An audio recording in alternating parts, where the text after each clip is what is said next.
You could say it's deja vu for House Republicans. They have roughly the same amount of members as they did 2 years ago, and a big opportunity to enact seismic policy change. Leading the charge is Elijah Haahr, who is taking over as Speaker of the Missouri House. Haahr joins us on another edition of Politically Speaking to preview the 2019 session, so let's hit the music. This is Politically Speaking, the longest-running episodic podcast about Missouri politics. It's a little complicated in Bolivar because there is a Parsons family there. But we also knew that it was important to make sure that we got to where we needed to go. You know, if you walk in a room and you're getting ready to make a decision and everybody in the room looks like you need to stop. And right now what happens in the United States Senate is as critical as anywhere else in the country. I really want the state to succeed. Well, we want everybody to know that we're all working together. I just worked hard to try to build my name where I didn't have the money. And welcome to Politically Speaking. I'm your host, Jason Rosenbaum, a reporter with St. Louis Public Radio. We are coming taped, or live, I don't know, from the Speaker of the House's office. And because we're in this office, naturally, our special guest today is Elijah Haahr, Speaker of the House. Yeah, it was not going to be like the Senate President Pro Tem. Otherwise, I think there'd be a constitutional crisis or something like that. Thank you for doing this. I think this is the first time we've ever done one of these shows face-to-face. You've always had to do remote ones. Right. I did a remote one, I think, 3 years ago, and I was in an upstairs room in one of the Senate offices. Yes, and then you did one from KSMU studios right after That's you right. were elected Speaker. That's right. And I like doing those shows, but I also like doing the face-to-face shows because it's easier to know when somebody is finishing their sentence. So you were elected as the Speaker of the House officially yesterday. This was not a surprise. You had a leadership election in 2017 to kind of avoid the divisive leadership fights that usually come. For people that didn't hear your speech, what were the main themes, and what are some of the things you really wanted to push forward as this ceremonial but important moment in your career came forward? Well, I avoided getting into very specific policy ideas or anything like that because what I really want to do is talk more in a general sense about what makes our state unique and great and what makes our legislature unique and great and then what opportunities are afforded to Missourians. So we talked a lot about why our state we have the fourth largest legislature in the country. People know their representatives in our state. They know them very, very well. And because of that, we are truly the people's voice on the floor. And that was I think we have a unique body in that regard, in that we are so close to the voters that we get to, you see them at church, you see them at the grocery store, you see them at the restaurant. You don't get to escape anywhere. And so whatever we do up here on a daily basis, we know, number one, we will see our constituents on the weekend. Number two, because of term limits, we go home when we're done here. And then number three, because of having 2-year terms, we'll face the voters very quickly. And so we're very accountable to the citizens of Missouri. And that's a very unique position for our body to be in. I know this might seem like an odd question, but Republicans hold commanding supermajorities in the House and Senate. They could pretty much pass anything they want without a single Democratic vote. But I know your predecessor, former House Speaker Todd Richardson, made it a point to try to involve Democrats in the legislative process and allow them to contribute to some pretty major pieces of legislation. What's going to be your philosophy when it comes to the minority party? Because when the numbers were closer, especially in the mid-2000s, it was very partisan, and often Democrats had almost no opportunity to contribute. As I think that the Republican majority has expanded, there's been a little bit of a more effort among Republicans to allow Democrats to participate. So I'd be interested in your philosophy on that. Well, a lot of it depends on the issue. One of the things I talked about in the speech yesterday was sentencing reform, criminal justice reform. Obviously, that is an issue that particularly, it's kind of a new wave Republican issue. We see a lot of that on the federal level, and I think you'll see it here on the state level. But that's an issue that a lot of Democrats are pretty passionate about, particularly those from within the Black Caucus. And I think involving them in those discussions early on makes the legislation stronger, and you just naturally build allies on both sides of the aisle. That later on, when you get into more partisan fights, maybe it takes the tinge off some of the nature of what you're doing. So I want to talk about the criminal justice overhaul aspect of your speech. I know that there's not a lot of specifics yet. You probably have to go through the legislative process on something as important as sentencing and just changing the criminal justice system. You don't want to go through this willy-nilly. But what are you kind of thinking on that topic that you want to pursue? I think you mentioned sentencing overhaul. So last year, Representative Cody Smith had a reform bill, and the House actually passed it unanimously, which is almost unheard of for that happening on a piece of legislation. The Senate never took it up, but it's something that we want to go back to this year. I know Representative Dogan has some ideas. You look on the national level, obviously the First Step program in Congress has been discussed a lot. And so I think there's just the philosophy on this issue is somewhat twofold. On the front side, we have an incredibly expensive correction system. And on the back side, when you have nonviolent offenders in jail being paid for by Missouri taxpayers who would like to be out of jail and working and are not a threat to society, we need to provide that path as quickly and as early as possible, because you receive the benefit on two sides of that aisle, and then there's also a human benefit to those people.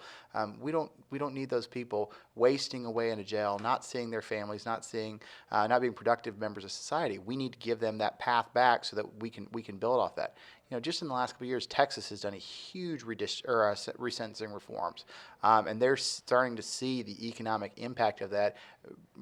Humanity aside, they're seeing a big dollar impact. And so I think it's a good issue. I think it's a good issue for both Republicans and Democrats to work on. I think it's a good issue for the state. Now, the elephant in the room kind of is Missouri just legalized medical marijuana, and I'm sure that there are statutes on the books about marijuana possession or even distribution that could still land somebody in jail.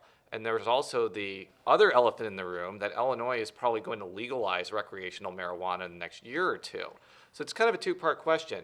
Does decriminalizing marijuana fall into that basket of sentencing quote-unquote reform? And number two, could you see the legislature taking a serious look at legalizing recreational marijuana, especially if you want to get ahead of a potential ballot initiative that failed to happen with medical marijuana? So let's start with question number one first. Well, now the second question is the one I was going to start with first. Okay, so let's start with the second question because first. The question of what's the legislature going to do on legalizing recreational marijuana, I'm disinclined to think the legislature is going to do that. And I say that I probably am a little bit more a libertarian on this issue. Now, full disclosure, as a homeschooled kid, I've never actually smoked marijuana in my life, never tried an edible.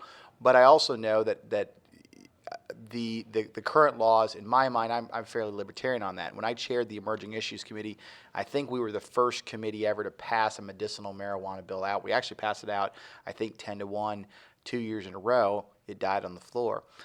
So I'm probably a little bit more libertarian on this issue than a lot of my colleagues. That said, I think there's a lot of concern among them about how far we go with legalizing recreational. They want to see how these other states do, what the impact of other states doing it is.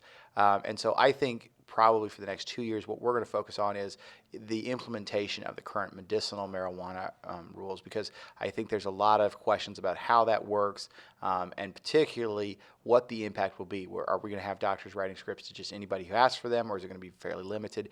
We're going to kind of have to see how that plays out over the next 2 years, and there's going to be obviously a lot of administrative rules that'll go around that.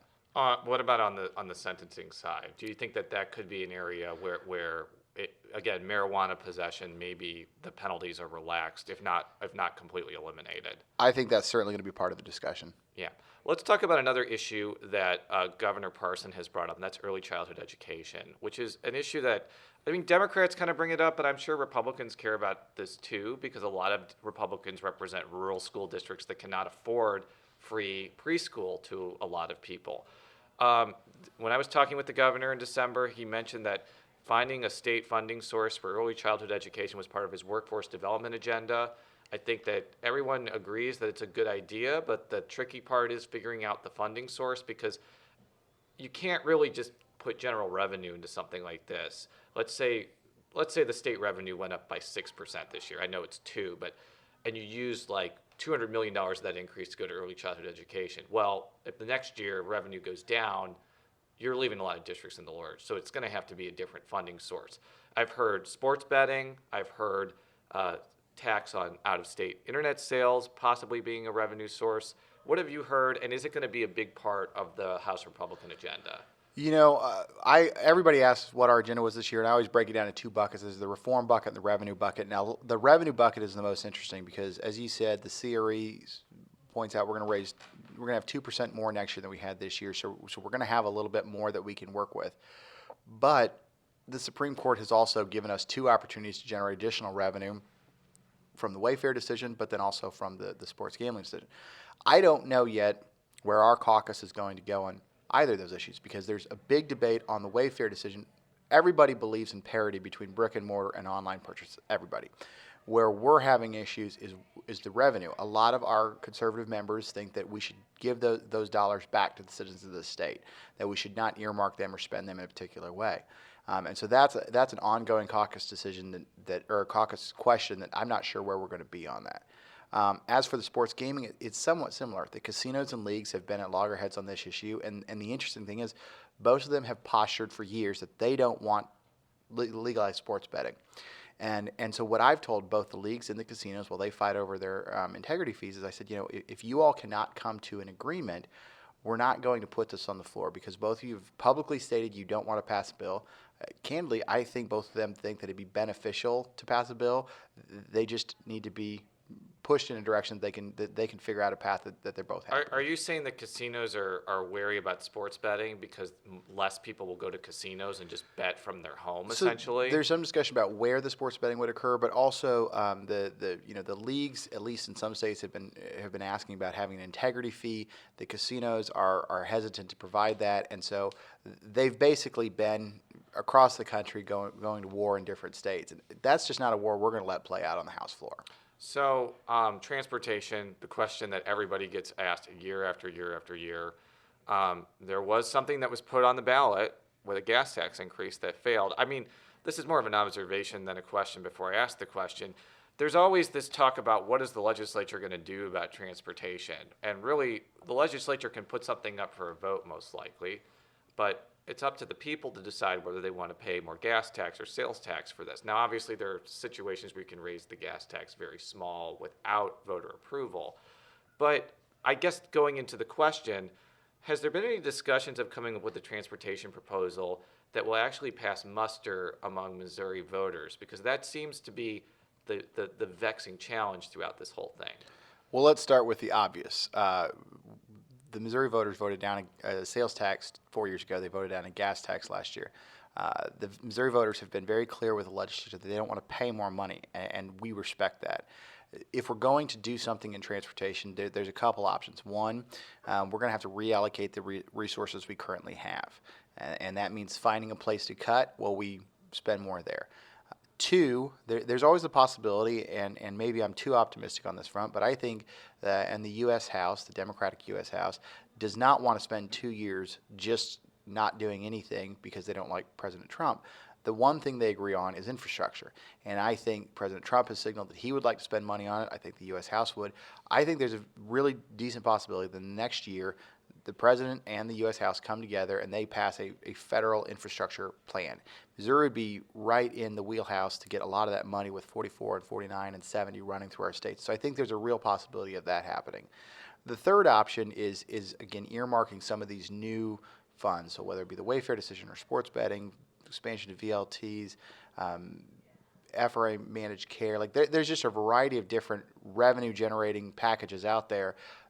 There are at least a few people that have said, let's earmark that money for transportation. What's VLTs, by the way? Video lottery terminals. Oh, okay. This is something that actually generates a significant amount of money in Illinois, and so there's some of them have wanted the opportunity to expand in Missouri.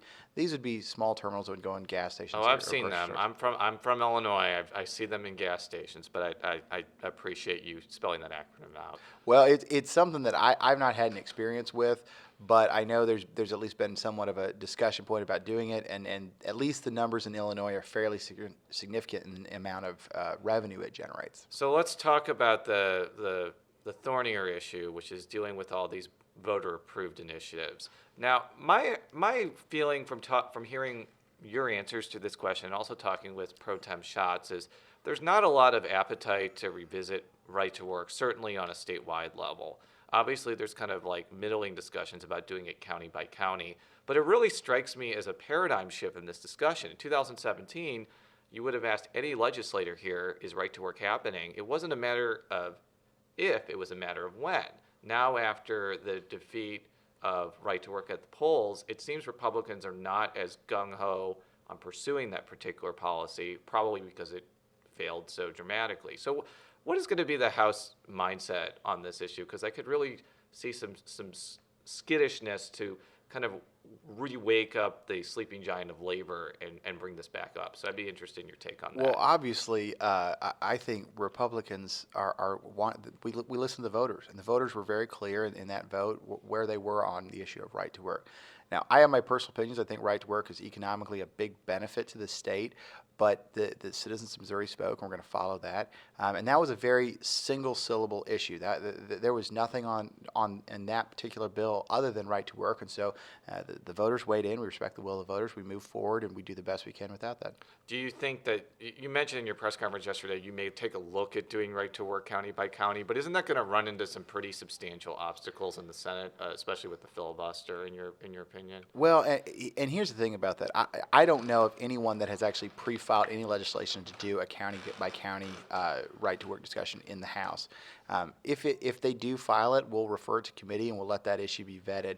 But at that point, this is so early in the conversation. I just don't know of anybody that's even wanting to walk down that path. Now, one of the other issues that passed overwhelmingly was a minimum wage increase, and I have heard pretty much radio silence from Republicans on that. It's not that Republicans were super enamored with it going up to $12 an hour by 2023.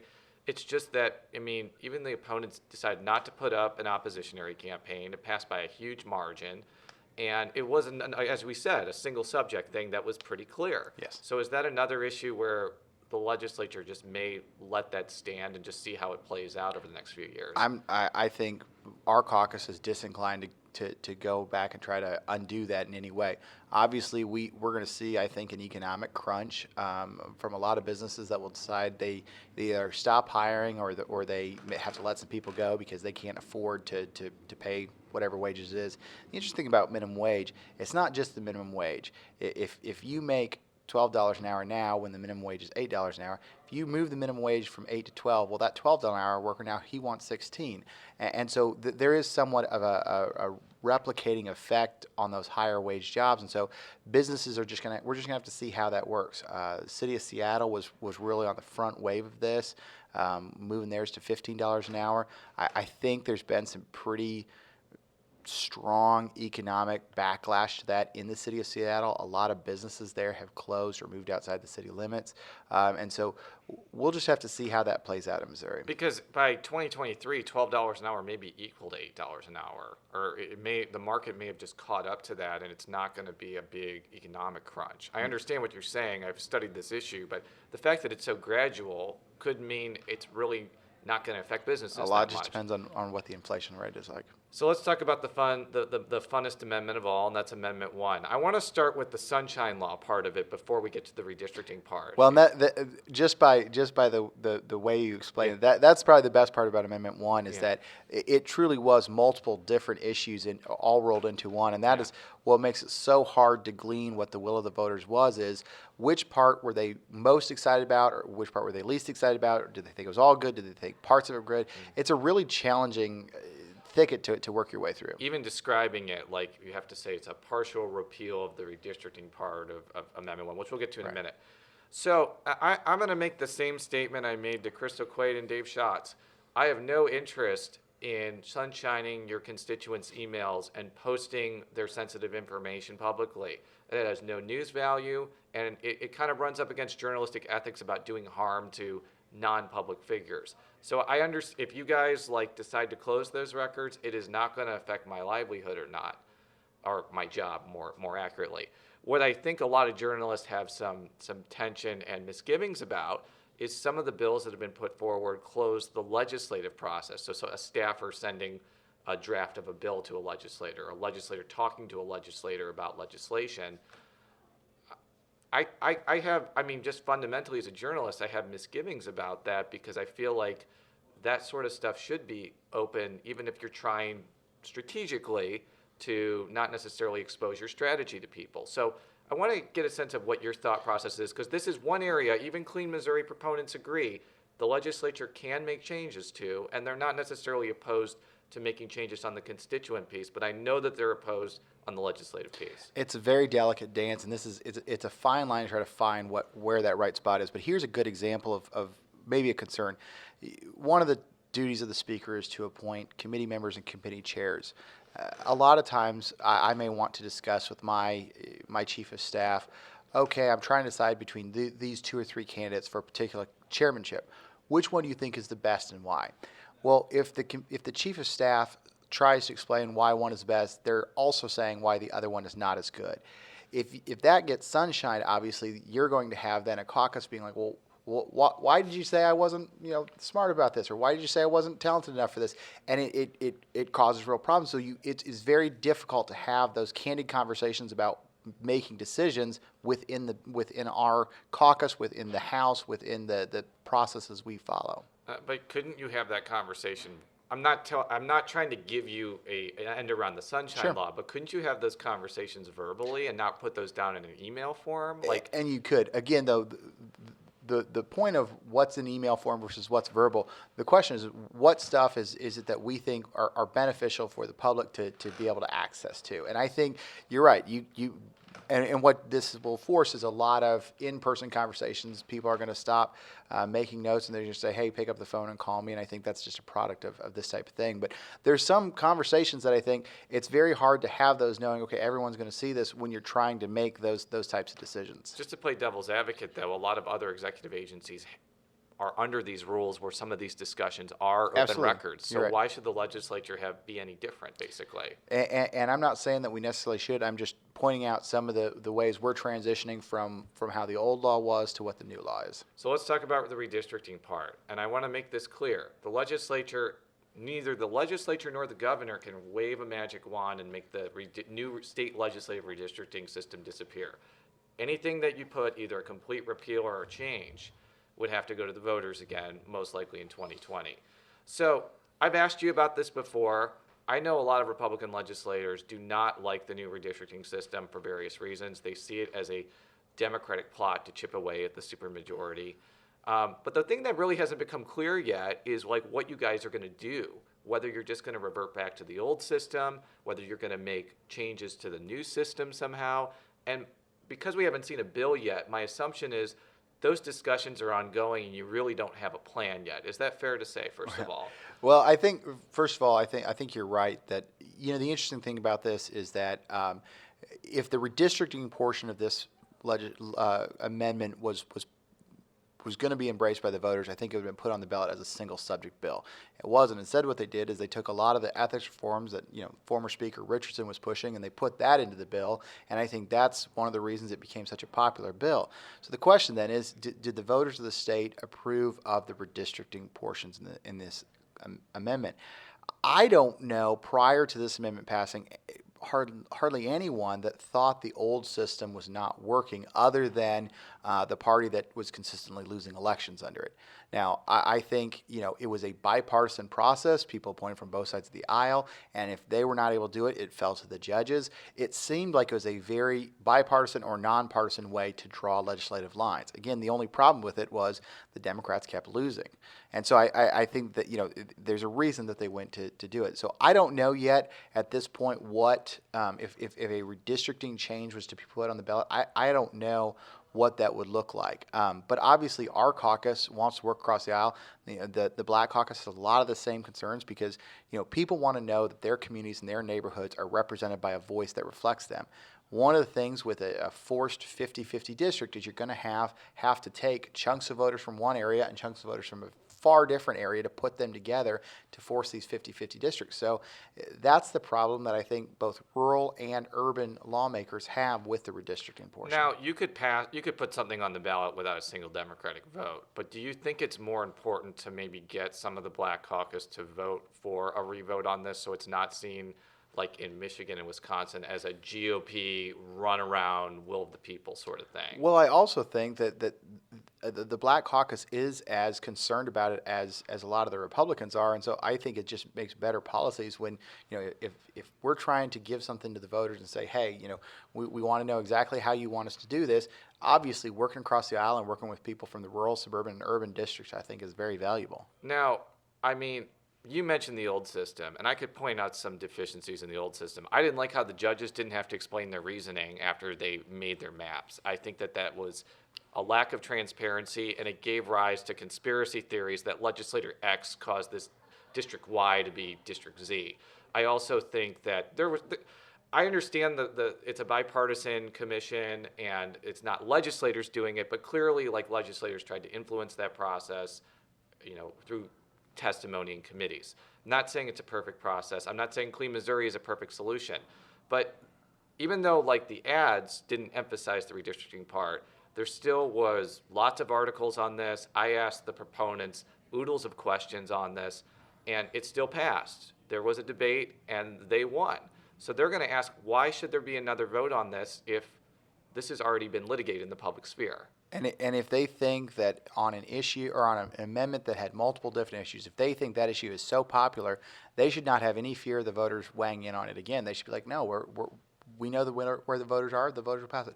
The truth is, both sides know that what the voters liked in it was a lot of the sunshine and restrictions on or sunshine on lawmakers' records, the restrictions on lobbyist gifts, and the 2-year ban. Those were the popular parts. We all know those were the popular parts, and that's why those parts were put in. I think having a candid conversation on redistricting and redistricting alone is really helpful for the state. So a couple more topics before I let you go. Your counterpart, House Minority Leader Crystal Quaid, has put forward legislation dealing with the Department of Revenue situation and the whole tax snafu, which I'm sure you're aware about because you sponsored tax legislation last year. This seems like an issue. I know Democrats often have a difficult time getting things through the legislature, but this seems like there could be bipartisan consensus to give taxpayers that were expecting a refund, but then have a bill that's due, some sort of grace period or payment plan type thing. Have you had any discussions with the governor's office or any other members of your caucus about dealing with that particular issue legislatively? I've not talked to the governor, nor have I talked to the minority leader about her particular plan. It's something obviously we're going to look at. I want to see, number one, as revenue gets, or as we get closer to that tax date, I want to see how our revenues are tracking to see how the impact will be, and then two, what would be the financial impact of the state if we do delay those people paying their taxes? That would also need to be factored in. Another thing that comes to mind that the legislature could affect but may not decide to affect is there is going to likely be an initiative petition to merge the city of St. Louis with St. Louis County. I know this is kind of a thorny issue among both caucuses because there are some Republicans that like this idea and some Democrats that like this idea. But I think there are a lot of people in St. Louis and St. Louis County who are alarmed that this is going to be a statewide vote and not a vote of just the city and the county. And the one legislative response that I could potentially see is the legislature putting a corresponding constitutional amendment on the ballot that says this plan does not go into effect if the city and the county don't vote for it. So number one, has your caucus had any discussions about this potential issue? And two, could you see a legislative response before 2020? No, and maybe. Maybe. Because I don't know what those discussions would be. Have you talked with any of the handlers of this about this plan, just beyond what you've read in the newspaper? I've not. But do you expect it to be a legislative issue over the next 2 years? Obviously a lot of the representatives from the St. Louis County and St. Charles County area have this issue's been percolating and they've been discussing it, but I have not had any conversations with them over the past couple of weeks about this. Obviously, we just got through the holiday season and now we're just getting started with session. I presume over the next few weeks, they'll come to me and say, here's where we would like to be on it, but at this point, we've not had any of those discussions. Low-income housing tax credits, an issue that everyone loves to talk about with not a lot of action. The governor has said he's not going to restart the program unless the legislature passes a bill changing the program. And he obviously has the ability to do that because I think he has appointed a majority of people to the MHDC. I know a lot of people support the low-income housing tax credit. I've been to a lot of the housing developments that have benefited from it, and it's some of the best housing people will ever have. On the other hand, it's pretty clear that a lot of developers have made lots and lots of money off this program, and people want it to be more efficient.